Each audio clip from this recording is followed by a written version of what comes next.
Rescuers have used a hovercraft in a dramatic operation to save an elderly woman stranded by floodwater when the River Thames burst its banks. It's believed to be the first time that such a craft has been used in an inland emergency. It was brought in when an 89-year-old woman became trapped in a house at Wraysbury near Windsor. Tonight she praised the team of volunteers who rescued her, as Jeanette Britton reports.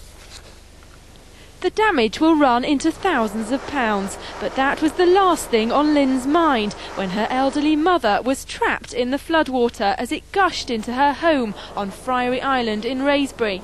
89-year-old Eileen had been staying there over the new year, but couldn't get out in time.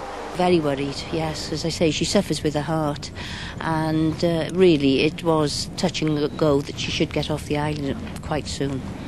Incredibly, it was a hovercraft which came to the rescue. It's the first time Alan has used his craft in a flood rescue. It's usually only used on the coast, but because it can travel across land as well as water, it was perfect for the job.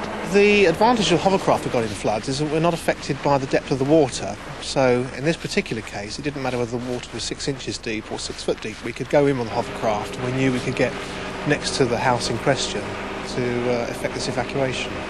Members of the Association of Search and Rescue Hovercraft were on standby when the River Thames burst its banks.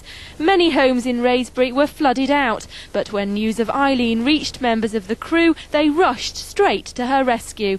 They waded in up to their chests to get inside the house and carry her to safety. The current was so strong at the time that they had great difficulty in turning around and getting back into the actual property. I think it's a very, very good cause, and my mother has started to make inquiries to make a donation to them, because I think they were absolutely fantastic, wonderful.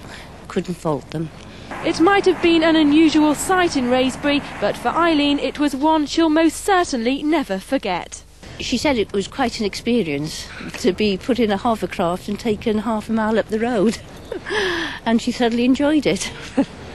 Jeanette Britton in Wraysbury for Meridian Tonight.